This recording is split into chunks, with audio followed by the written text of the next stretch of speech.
please join me for pictures.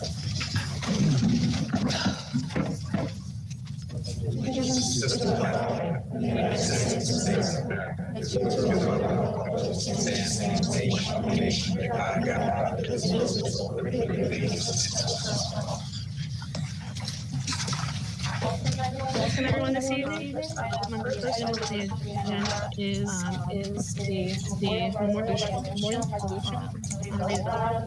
Whereas Cindy Soul served as a Central District for more than 20 years. Whereas Cindy Soul exemplified extraordinary commitment to students of the Tri-Valley Central School District. And whereas Cindy Soul passed away on August 16, 2021, be it resolved that the Tri-Valley Central School District extends its thanks to Cindy Soul's service. Be it resolved that the School District to the family of Cindy Soul. We ask for silence.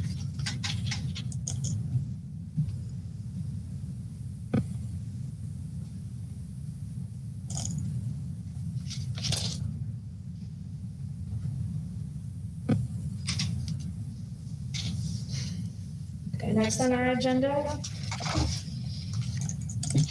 I'm going to read the policy number 1230, public participation at board meetings.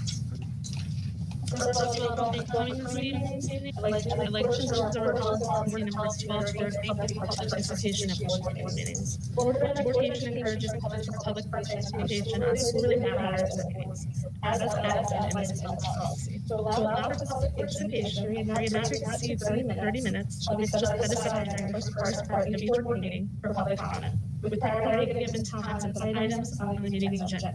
A second 30 minute time period is set aside at the end of each board meeting for public matters pertaining to the district but not on the agenda. These periods may be extended by majority vote of the board. Persons wishing to address the board shall apply for board president prior to the scheduled start time of the meeting. The response shall be ready form provided by the judge. Once the judge of the speaker the address the name of the organization, if any, and a brief description of the topic to be addressed. Presentation should be as possible. No speaker will be permitted to speak once. The board will not permit public discussion about individual district personnel, students, speakers themselves in self-manner. Persons making board meetings will address the president or direct comments or district officials upon the approval of the president. If you have to address tonight, on the table, please complete them. Please to the district clerk. This is pain in the back. Also, guests to board meetings should wear masks and proper social protocol. My apologies. There are no items of correspondence. So the first public comment session for the items that are on tonight's agenda. Has anybody signed in to speak for items on the agenda? Yes. They're both? Okay, the first speaker is Jamie Curry.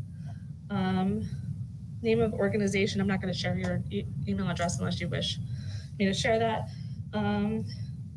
If you want to stand up or sit down, whatever you prefer is easier. Questions that I wrote there would be answered. Okay, I can read them aloud if is that what you prefer? Okay, yeah. Okay. The first question is, do we have 3 feet distance to remove masks at desks? Are we still removing them outside? What are the mask mandates?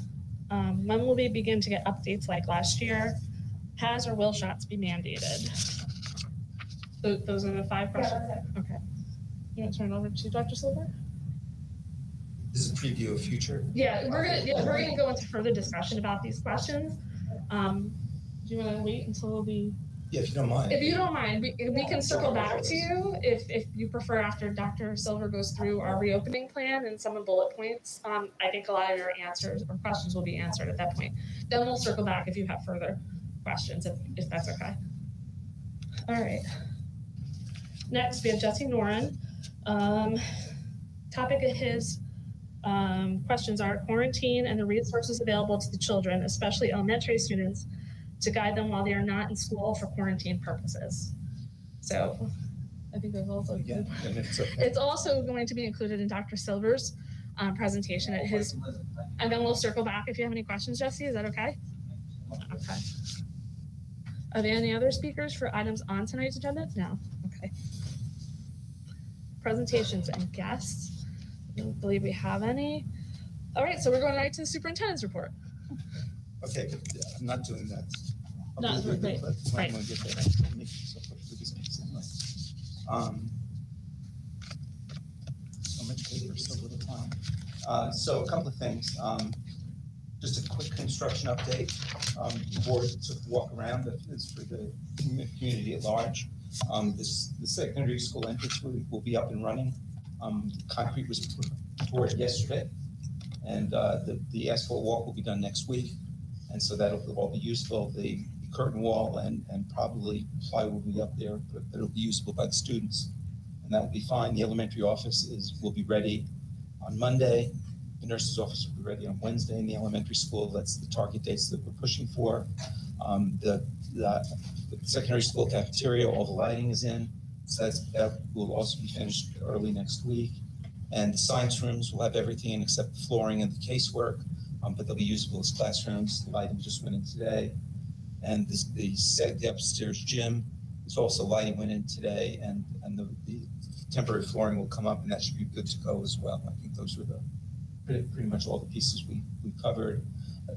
Flooring will lag in some places.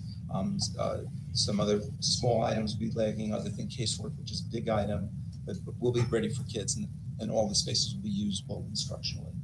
The elementary school kitchen is the one piece that probably will be ready sometime in September.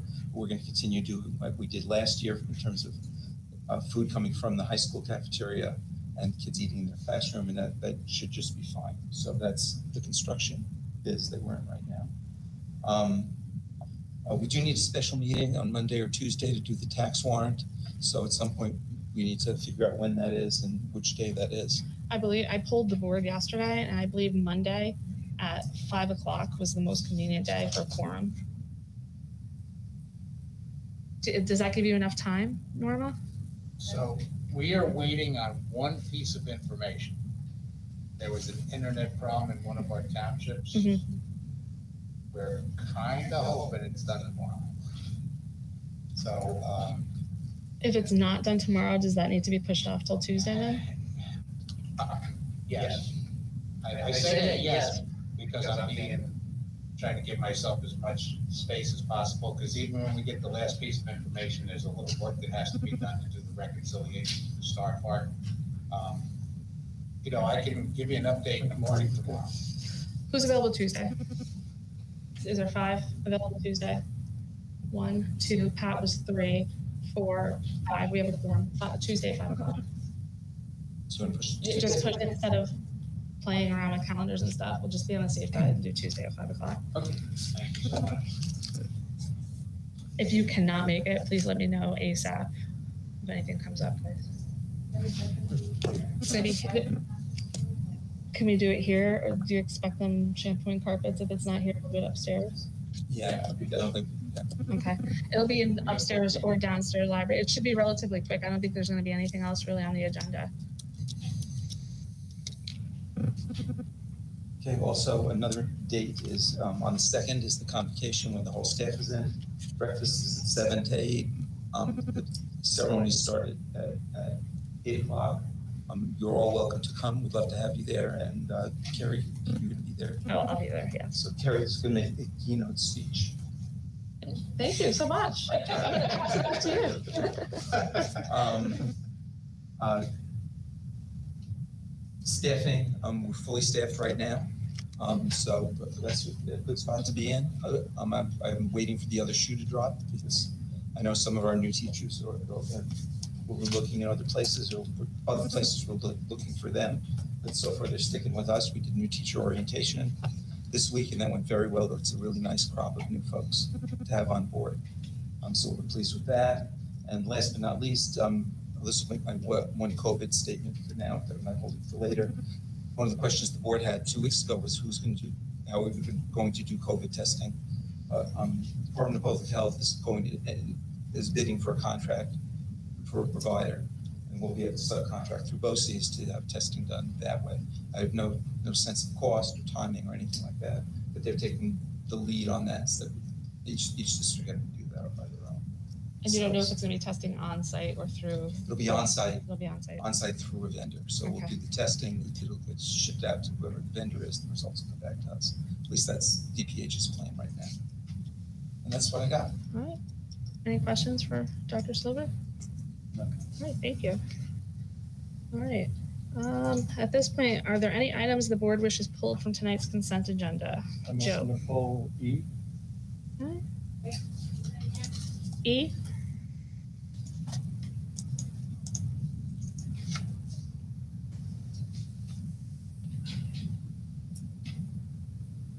Yeah, she's gonna try to. If not, we're gonna have to vote by him.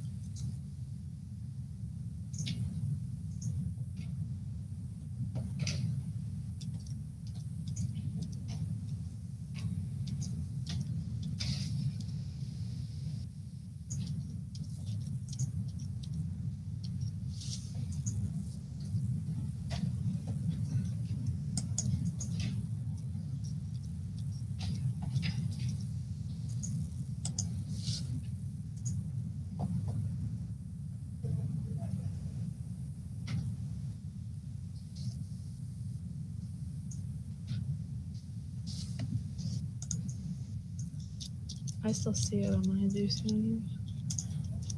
Okay.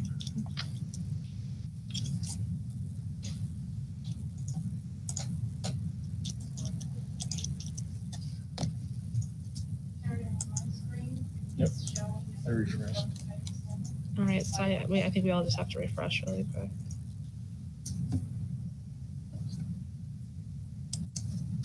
Technology is a beautiful thing. Sometimes. Okay. All right, I need a motion and a second. Motion Aaron, second Danielle. Any discussion? Please proceed to vote. Consent. Okay.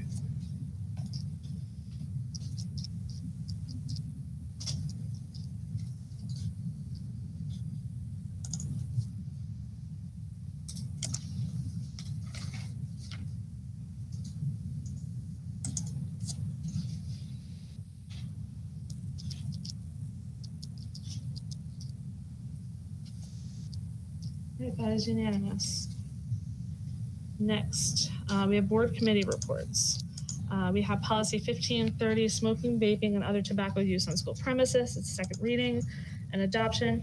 Be it resolved, the board reviewed and adopts policy 1530, smoking, vaping, and other tobacco use on school premises as attached to the public portion of the agenda. A motion and a second. Motion Joe. Second Keith. Any discussion? Please proceed to vote.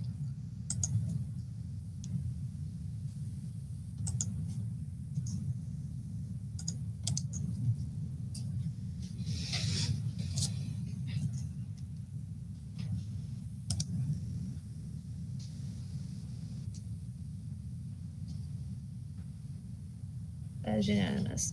Next, policy 5460. Be it resolved, the board reviews and adopts policy 5460, child abuse, maltreatment, or neglect in domestic setting as attached to the public portion of the agenda. Need a motion and a second? Motion Joe, second Rose. Any discussion? Please proceed to vote.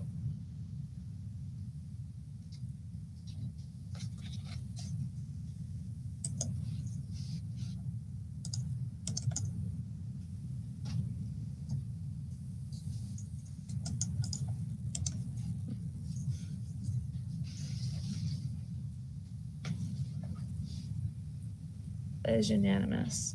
Next, be it resolved, the board reviews, adopts policy 5460-R, child abuse, maltreatment, or neglect in a domestic setting regulation as attached to the public portion of the agenda. I need a motion and a second. Motion Joe, second Danielle. Any discussion? Please proceed to vote.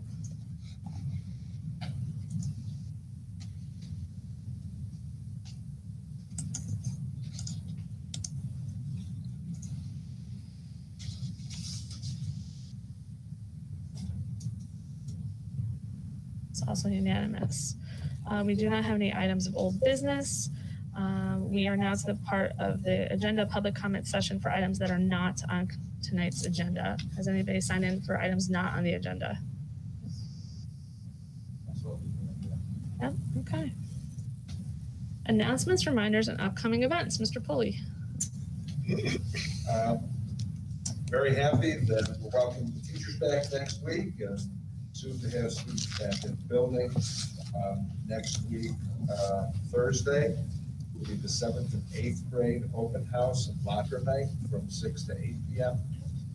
And we'll also have a brief meeting with our 7th grade accelerated students and parents at 8 o'clock that night.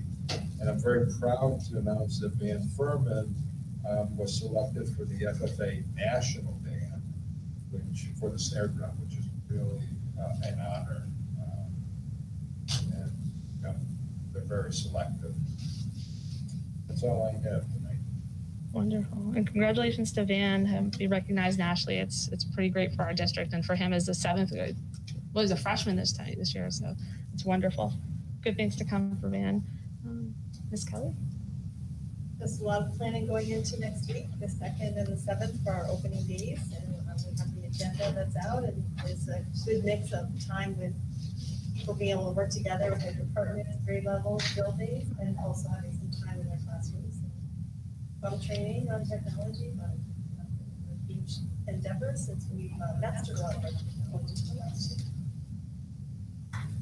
Yeah, Keith and I attended the luncheon on Tuesday, or it was a breakfast with the new staff, and it's really exciting to feel the energy of the new staff. So lots of new faces, but lots of smiling faces underneath masks. It was great. Great. Jen, do you have any announcements? Other than welcoming everybody back, we also will be welcoming in for the first time our UPK students. The orientation for them will take place on September 7th. That same day, we'll also have our kindergarten orientation. And we are very excited to be able to welcome everybody back to some aspects of our new facility. So thank you everyone for working so hard to ensure that the elementary school is put together and ready to welcome everybody back to the facility. Yeah, it's starting to look good down there, Jen. It's starting to look good. All right, are there any other announcements? Oh, Aaron, sorry, my apologies. I just wanted to let everybody know that we are preparing for handouts of Chromebooks for homes for the elementary students. 7 through 12 will have their one-to-one devices that they'll bring in and out each day. And we are looking at extending that to 6th grade during the second half of the year, but for the first half, they'll have one in the classroom, and then that's with pre-K through 5th. If they need a device for home, we'll be announcing days and times for pickups for next week for that. That should go out tomorrow. We're just trying to finalize the times for the availability of our staff. So 6th grade will have to transport their Chromebooks back and forth, and all the other lower level of grades will have 2, one in school and one at home. So at the beginning of the first half of the year, pre-K through 6 will all be the same. Okay. Second half of the year, we're looking at kind of letting the 6th graders get a taste of what they'll have in 7 through 12. All right, great. All right, any other announcements? Okay, thank you. So new business, we have a Zoom phone call with our school physician, Dr. Elswig. We're going to connect with him. He's going to give us some information in regards to COVID and reopening schools. Hi, Dr. Elswig. Might want to use your microphone. How do we do that?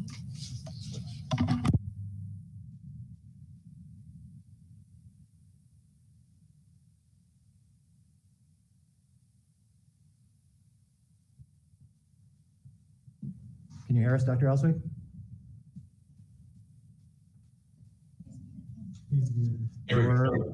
Now unmuted. Thank you. I can hear you. Thank you very much. Thank you, Dr. Silver, and thank you to the board and the community for having me speak this evening. I'm Bruce Elswig. I'm a physician. I'm your medical director. I'm also the medical director for the Public Health Services for Sullivan County and a practicing physician at Crystal Run Healthcare. And I guess we share a common passion in protecting our children, educating them, and safety for our community by fighting a common enemy with COVID-19. Very fortunately, the governor has mandated masks in schools, and I think that's a great first move. I'm also a passionate advocate for vaccination for those that are eligible. And I think that There were several points that Dr. Silver shared with me about some bullet points about the preparations that you're making for opening school, and I think they're admirable. I do have some questions about the masking and mask breaks in particular. I think that if we're going to do mask breaks at all, they should be in an open environment outside of the classroom, outside of the school, because taking a mask break when in contact with other children or faculty or staff is sort of like taking off your suspenders and letting your pants fall down as far as exposure. So I think that it's in our interest, in the interest of our children, to be extraordinarily careful. As I mentioned, I'm a strong advocate for the vaccine for all those that are available. I think that my own personal belief is that all faculty, all staff, all school bus drivers, all people who have direct contact in an enclosed environment with our children should be vaccinated.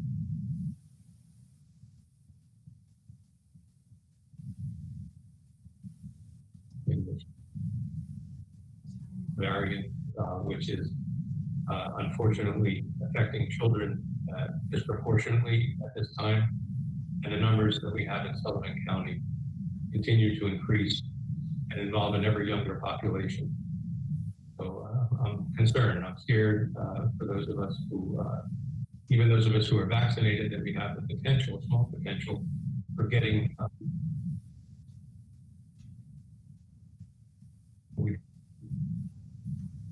careful.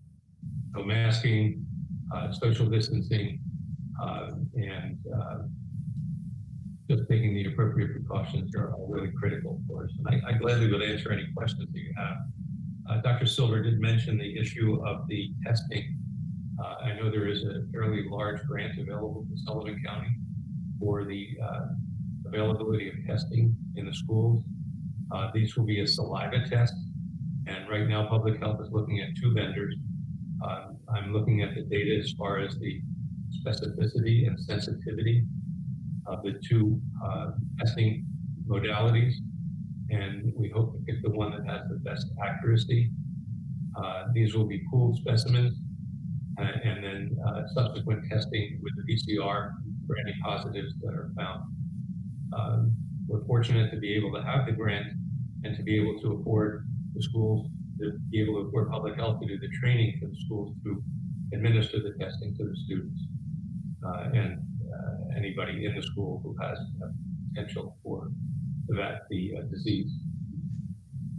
I did, in my conversation with Dr. Silver earlier this week, I did address the issue, are the school bus drivers also required to be vaccinated? I know they're required to wear masks. I know there is some distancing that's attempted in the school buses, but since we're dealing with a very closed environment, again, I would strongly recommend that the drivers be vaccinated. There have been controversies about some very unusual things that are found on the internet about the downside of getting vaccinated, and I don't think that many of them are based in any kind of fact at all. And if people have questions about this, we have a common enemy, and we have a common resource to deal with this enemy, and that is vaccination when it's appropriate, masking to prevent the spread of the disease. And there are very, very few reasons, if any, not to get vaccinated and not to wear a mask in confined spaces. Do you have any questions for me? Doctor, you mentioned pool testing. I just would like to know exactly what you mean by pool testing. Is that testing a population of a classroom, or is that testing? Can you just describe what pool testing is, please? So pool testing may be available. It would be collecting saliva from a group of people, whether it's in a classroom or a group of people at the school. The saliva will be collected and tested for any evidence of COVID-19. If there is a positive result, the pool testing is broken down and PCR testing is done for all of those people who contributed saliva to the pool to make sure that this is not a false positive and that we deal appropriately with the student or people that are tested who may be positive for COVID. The social distancing that continues in the classroom is ideal for preventing the spread of the disease. And again, dealing with the masking issue, if you're 3 feet apart and you're all wearing masks and one child tests positive, it limits the exposure to the other children. If that child did not have a mask, it will involve quarantining and potentially an entire classroom. So, I answered your testing about pool testing. This is fully voluntary, right? I believe it'll be voluntary, but it'll also be recommended, whether it's periodically done. It'll be at the discretion, I believe, of the people in the schools, whether or not to initiate it. The funds are there from the federal government and the state. The training will be provided by public health so that the staff of the school can be capable of doing the testing in an appropriate manner. And what situation would we pool test our students? It can be random. It certainly can be if there's a potential exposure. But I think that random testing is what's going to probably be recommended. It is not an invasive test, it's a saliva test rather than a test that involves tickling your brain with a tube up your nose. So it's less odious than the original testing that's been done.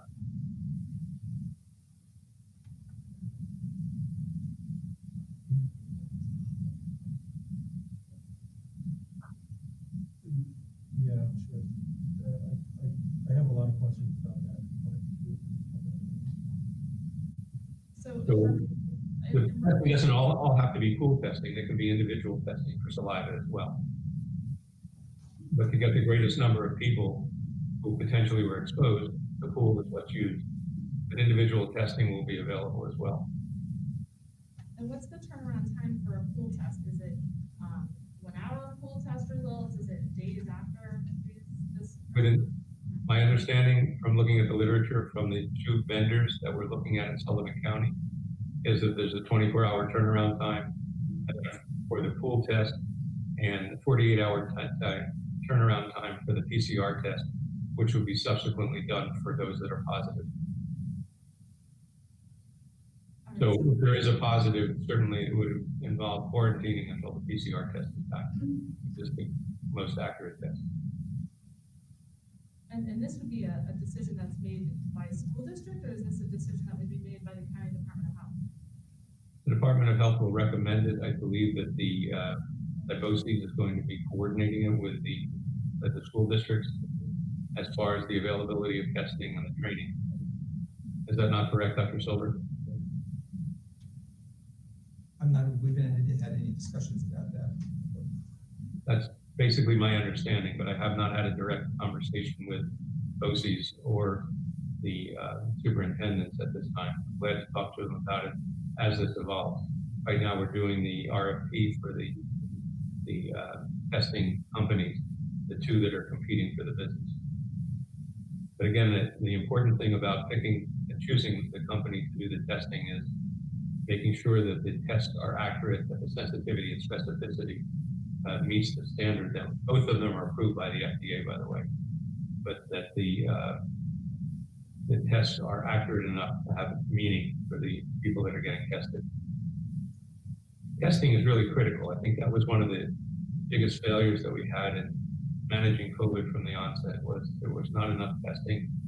If we had the ability to test the entire population to find out who had the disease, we certainly would have had a leg up on preventing the spread of the disease, and when it became available, certainly giving the vaccine to the population that was vulnerable. Testing is critical. Would school districts have the ability to rapid test students on site? Is that an option for the upcoming school year or no? I don't know. And the problem with some of the rapid tests is that even if the test is negative, the PCR test needs to be done, certainly in anyone that is symptomatic or potentially exposed. PCR is the most accurate of the tests. The antigen tests are not anywhere near as accurate as the PCR. We're still dealing with a dilemma. We're dealing with an opportunity as well. The opportunity is testing. The dilemma is how do we protect our children? The faculty, the staff, and our communities.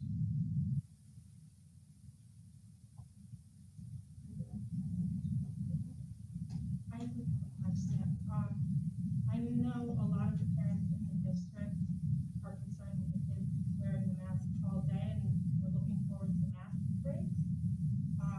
I know you mentioned you're not recommending it unless that they're outside. Is that what I'm understanding correctly? I believe that mask breaks should not be held in the classroom, but outside, again, because when you take the mask off, you're exposing yourself, you're exposing others to the potential of the spread of the disease. I think mask breaks outside in a socially distant environment may be very appropriate for those children who need it, but not indoors and not in the classroom. Yeah, with all due respect, I find it virtually impossible for kids to take mask breaks throughout the day, going outside and inside. I mean, the way that our school is set up, it's not that easy to do, especially on the secondary school level. So if that's your recommendation, these kids are going to be in masks all day long unless they're outside for gym class. So as uncomfortable as that may be for some people, that's probably the best recommendation that I can give. So I don't know of any organization that's specifically condoning or recommending mask breaks in an enclosed environment where there's potential for exposure. So if children are 5 feet or 3 feet apart in the classroom and they remove their masks, do you still find it kind of potentially dangerous that the virus would be spread throughout the classroom, even though they're socially distanced and not moving about the classroom? I still think there's a potential for exposure in a classroom in a closed environment. That's the whole purpose of wearing the mask. And being the 3 or 6 feet apart or whatever designation you have, whether it's the 5 feet for band or 6 feet for the faculty, which is supposed to be 6 feet away from the children, there's still the opportunity for spread of the virus. So I don't know, I wear a mask all day long. I'm exposed to patients all day long. I wear gloves when I see patients. I take absolutely every precaution I have. I can take. I require the patients that I see to wear masks. And in my office, which is a very closed space, alone, I take off my mask to eat my lunch. But otherwise, I wear the mask. And I think that this is the wisest, that the two tools that we have to protect us and protect the people around us are masks and vaccines. Those are and social distancing. So there are 3 things. But the masks are the most effective, least invasive. And I think that, and from my perspective, masks are critically important. And mask breaks, unless they're done in an open environment, I don't feel comfortable with. The ultimate decision is yours, or the ultimate decision may come down from the state government. They did come out with a mask requirement. I don't know that they've said anything yet about mask breaks, but I think that it would be wise to do it in the safest possible way that one can do it. So are you under the opinion that even if the windows are open and there's well-ventilated spaces within the classroom, you still would not recommend mask breaks within the classroom? I still feel uncomfortable with that because the reason that they're wearing masks in the classroom, whether it's well ventilated or not, is to protect themselves and the other children in the classroom and the faculty and the staff. So if there's a purpose to wearing a mask should be worn in the classroom in a closed environment. I think it's wonderful that adequate ventilation can be provided, that we're doing every other safety precaution. But the purpose of a mask is to protect that child and protect the children around that child. And, we can say that there's adequate ventilation, but we still are requiring masks. So a break can be taken if they leave the room. That's my opinion. That's my recommendation. I mean, you guys have the ability to make the rules, but I strongly recommend that we do it in the safest possible way for the sake of the children, the faculty, and the staff, and the people at home as well. And I know parents and everybody are concerned, but just out of the experience of a teacher, I can let you know that last year in kindergarten, your younger populations, it's what they're trained to do. Like my class had absolutely no problem keeping their mask on all day. The only time they ever struggled was if it was 95 degrees in the classroom at the end of the year. Otherwise, they were rock stars at it. The ones that struggled are our older kids who, are used to not having it and want to train the same way as the little ones. I don't think it's gonna be an issue with them not knowing that masks are required. I think they are trained. I think all of them are trained. I think the concern is to have them on all day long, from the time they get on the school bus in the morning to lunchtime, to if they are outside for an hour or two or 20 minutes, whatever, to the end of the day. I mean, that's long periods of time. But again, he's making recommendations. He's not stating that this is what we're doing. Just wanted to be clear, this is just open dialogue with our physician to keep our community advised as to what his opinion is and what are the recommendations from his office and DOH. So, Randy, do you have a comment?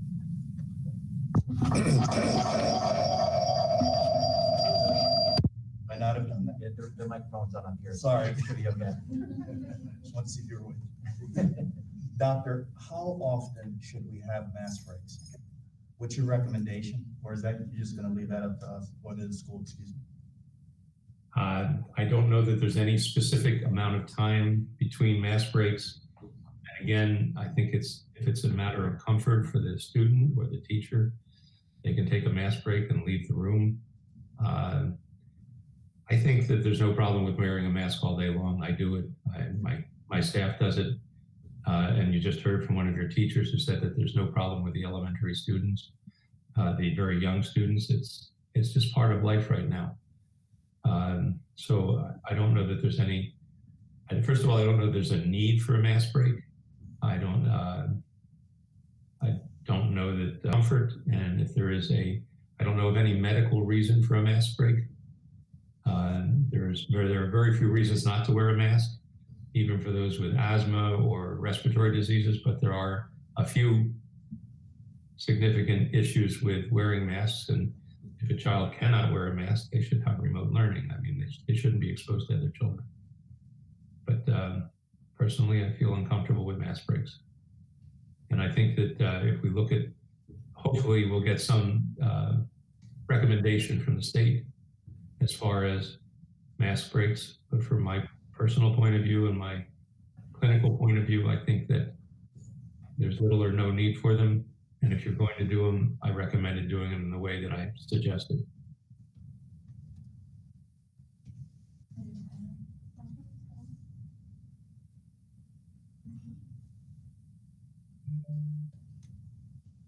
Well, thank you, Dr. Ellsworth.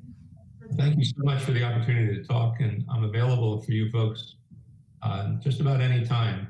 Dr. Silver can contact me, or anyone is welcome to send me an email, address any questions you may have, and I will look for whatever evidence I can supply, evidence-based recommendations that will help support what I've told you this evening, and to answer any questions you may have in the future about what we're facing with COVID-19, particularly with the Delta variant, and how it's going to potentially impact on our children. Another thing that you need to know is that we don't have a children's hospital in Sullivan County. So the children that get sick need to be sent to Orange County or further away than that. And right now, for that are eligible, please get vaccinated. 8 months after your second dose, please, if it's available to you, get the booster. And sooner if you have a chronic illness or on immune suppression. Thank you for the opportunity to talk this evening. Thank you very much for joining us.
later today.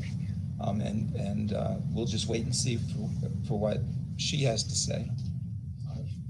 Your mic's back on now, sorry. Is mine on, or you can't tell? Yeah, I can- Just slide the switches back over to the right on the. Yeah. You're good. I thought it was on, okay. So anyway, we're waiting on the governor and the state, and people seem to think we have wide latitude and discretion in making the plans.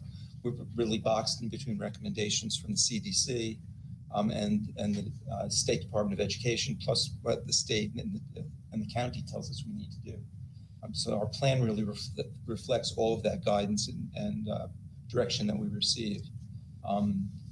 We approach this by looking to both be in compliance with those directives and guidance, and to use a layered approach to mitigation strategies, including masks, testing, ventilation, hand washing, staying at home when kids are ill or staff are ill, regular cleaning and disinfecting, and other things. So it's not any one thing that's magic bullet. It's a series of things that we hope will keep our kids and our staff safe, because that's really what our ultimate goal is. The major points I want to just make the board aware of that are in the plan are, first of all students are in school full-time, 5 days a week for in-person instruction. There's no virtual option this year. There will be exceptions for children who have for high risk via 504 plan or an IEP. We're not going to do any temperature screenings this year like we did last year, so that won't happen. But we will ask staff members to do the easy screened form in the morning to get so we know that they're okay. We're going to continue the mandatory mask wearing. It's required on buses, required in the classroom, not required outside. There's a full sports schedule as recommended by Section 9. Again, the State Athletic Association may come down and change the rules on us, but right now they're not. There are no masks required for sports or outdoor activities, but they're mandatory for all indoor activities, including sports. We're continuing social distancing. This year, the guidance is 3 feet for children with masks on. It's 5 feet at lunch and band and chorus for students. Adults, as Dr. Ellsworth mentioned, is supposed to be 6 feet. And so we're going to try and comply with all of that. We believe that we have room in all our classrooms to handle 3 foot social distancing, and arrangements are being made, especially in secondary school, for lunches and band and chorus for spaces large enough to have 5 foot social distancing for them. There's extra attention that's going to be paid to the social and emotional needs of kids and staff members being back in school, and all the churn that's going on around that. We heard Aaron talk about Chromebooks a little bit, but we're going to plan for virtual learning. Our thinking is we're either all in school or all out of school, and we'll plan for both contingencies. What we don't want to have to do is we're trying to avoid is hybrid teaching this year. We have a new parent notification protocol. That's what we told the board about today. We just added on page 5 and 6, and I think those are the highlights in the plan. If you have any other questions, the ones that the audience members asked, you see, if I tried to cover them. 3 feet distance still require masks.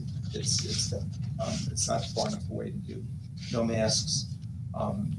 Outside, they can remove them.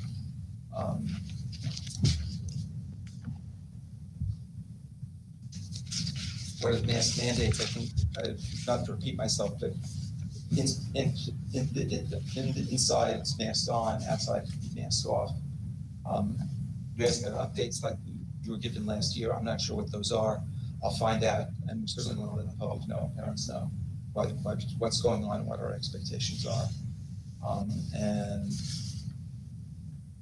Vaccines are mandated? oh, we're not mandating anything on vaccines. We're waiting to see if anything comes down on that from the state. And Mr. Noren asked about resources for elementary school. there's pages 27 to 30 specifically address elementary school kids and the plans there. I don't know if Jen wants to add anything in specific to that. My basic question was, what, you said there will be some exceptions to your virtual learning. Will that be one of them if a child is sent home for quarantine? So they can take a second grader and send them home for 10 days or whatever it may be. What will they have other than a packet to take home to learn? Will they still be able to interact via virtual learning? We're still working on exactly how that will work. We anticipate there'll be many fewer quarantine needs this year, both because of the distancing changes. Will make it a little bit easier to do contact tracing, and the way we're reporting back to parents and getting things done. Don't think there'll be nearly as much as there was last year. At least that's what our hope is. But we're still working on plans for the odd kid here and there, and how we can make sure. Yeah, unfortunately, we're still gonna have guards, and hopefully it's a lot less than it was, we're working a lot on this, but still, I can't even comprehend sending a kid home, younger kid, with a couple weeks worth of work and no interaction with school or, any kind of guidance. Yeah, I would agree with you. We'll work on that and let people know. Thank you. And as Mr. Butler stated before, Jesse, each elementary student is going to have a Chromebook at home and a Chromebook at school. So they're going to hopefully, and it's not set in stone, be able to utilize, if there's a situation where there's virtual instruction, they'll have their Chromebook at home and they'll have this Chromebook in school. So if it's necessary to do some kind of virtual instruction, if there is a massive shutdown or closure because of quarantine, I'm assuming that it'll be virtually instructed, that these kids aren't going to be independently learning at home. That's just my concern. Right. Because a lot of kids aren't fortunate enough to have a parent home all day with them, sometimes they're on their own or with a grandparent or someone who's not capable of actually being their educator for them through that process. And I just don't want to see the kids get left behind during that time. A couple weeks is a long time, especially when you're trying to cram everything in the school year, which you all know and understand that. That's just my concern. I'll be looking out for future updates. Yeah, I think that's a fair question, and I think we'll be well prepared for all the kids being in and all the kids being out. I think that's a more complicated situation. Again, I think it's small numbers and hopefully less frequently. But we'll have something in place for that. Thank you. And to circle back to your comment, we're trying to be as transparent as possible. And we will, we'll connect with Dr. Silver and explain how, the announcements and information was pretty, we were pretty open about things last year as to where we were. And we strive to continue to be as transparent as possible. So we will connect with Dr. Silver and try to share as much as we can when possible. So last year, you guys made enough distance between the students to actually take a mask off in the classroom. I'm just looking around at everybody and the amount of times that masks were pulled off, just to breathe, and you know what I'm saying? It's concerning to think about the kids sitting there all day with a mask on. Right. And last year we were not at 100% capacity. So the classroom sizes were smaller, correct, Jen?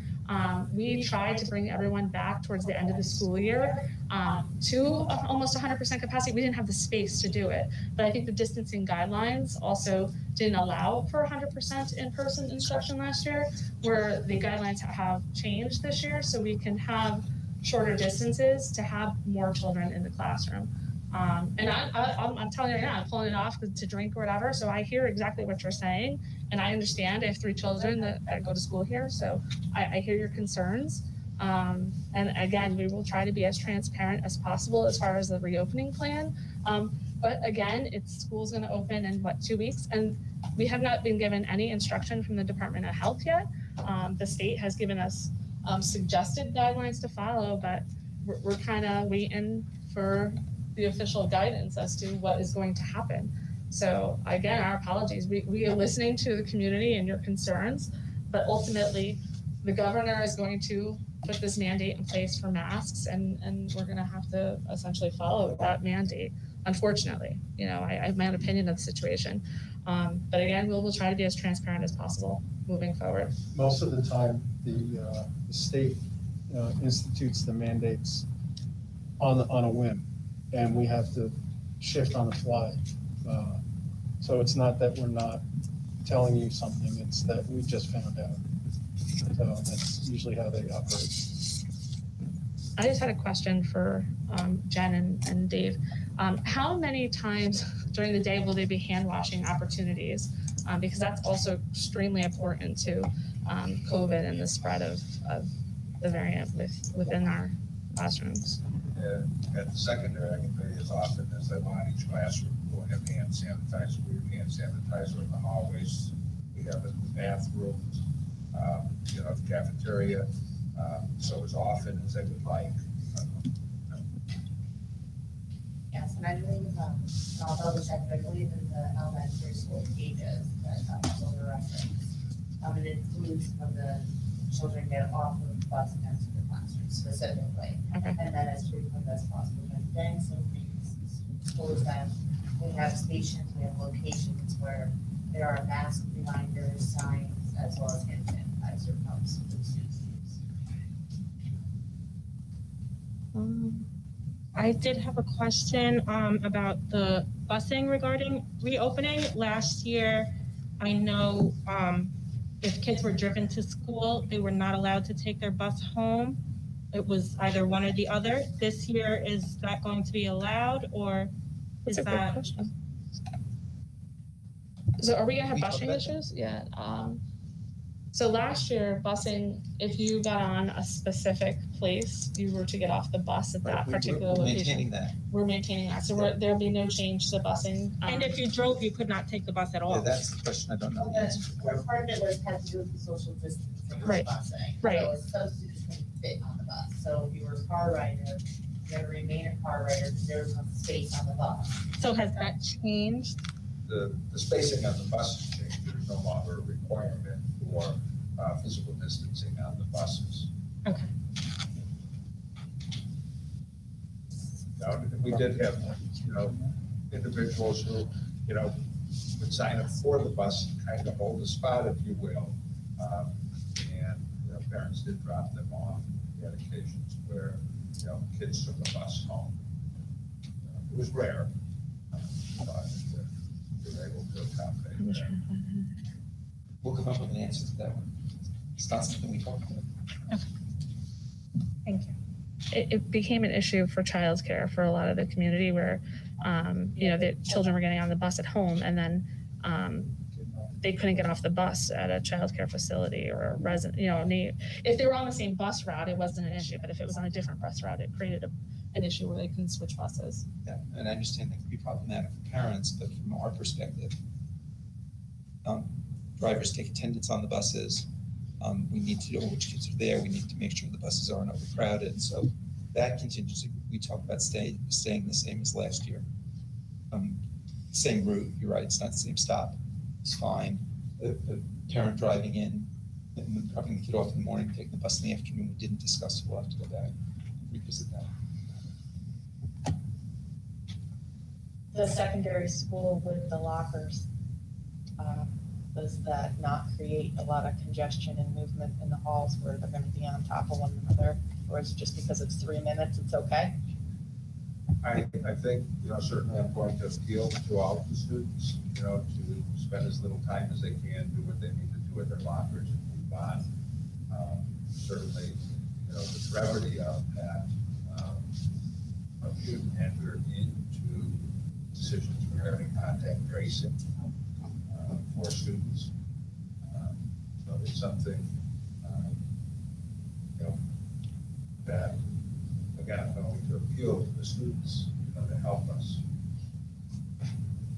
I have another question. Are we utilizing the locker rooms for gym classes so they won't be changing or using the locker rooms to change during PE class? Locker rooms are not being used during the PE classes. They are being used for sports this year. Very similar to what we did last year in terms of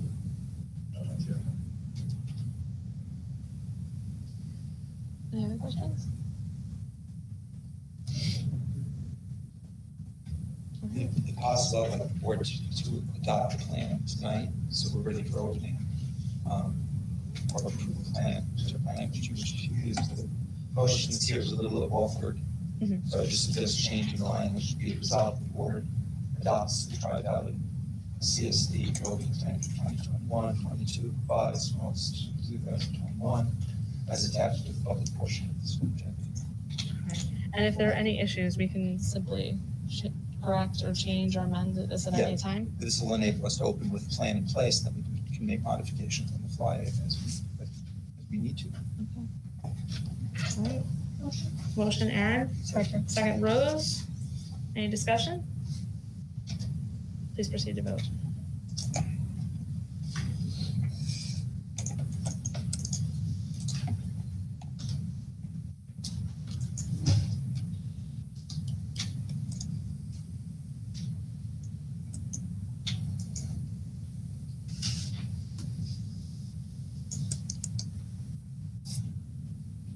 That is unanimous. I just got to take a moment and thank the administration. These aren't easy decisions that have to be made, and nobody is ever going to be happy with the decisions that have to be made, but they have to be made. So thank you again for taking the time to go through, what is this, a 78-page document to provide guidance to the state. Your dedication does not go unnoticed, and we do appreciate the time and effort that you put into putting this together. So. Yeah, thank you. All right, next. So these are two separate agendas. We have to vote on one for the nomination for the School Boards Association. So we're going to do one first. We can only vote on one. So we'll go. The first one is be it resolved, the board nominates John T. Redmond. You can only vote yes on one. You can only vote yes on one. John T. Redmond of the Florida Union School District Board of Education as Area 9 Director for the New York State School Boards Association. Do we need a motion for that, or we just vote? We just vote. We'll do a motion and a second for both, and Okay. then vote however you want, and then we'll tally it at the end, and whoever has the most yes votes, that's who we're gonna nominate. All right, so we'll do them both now, the motion and the second, or do you want to do them individually I'd vote? like to do them separately, so. Okay. No. All right, motion and a second. Motion Keith. Second Aaron. Okay, please proceed to vote. And again, you're only voting for one or the other. Right. So the first one is going to be John T. Redmond.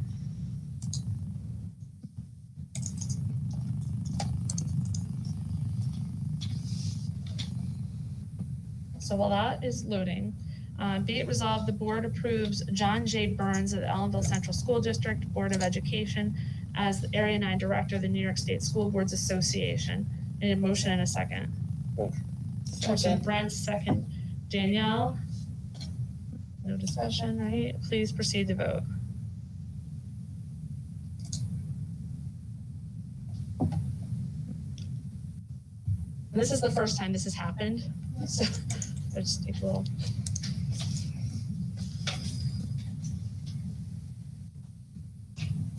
Okay, it looks like it was unanimous. So Tri-Valley School District nominates Ellenville School District Board of Education, Section 9, Area Director. I'm sorry? Feel bad for him. It's a great job. Okay, so at this time, there is no need to enter an executive session. So I need a motion and a second. Motion Joe, second Aaron. Please proceed to vote.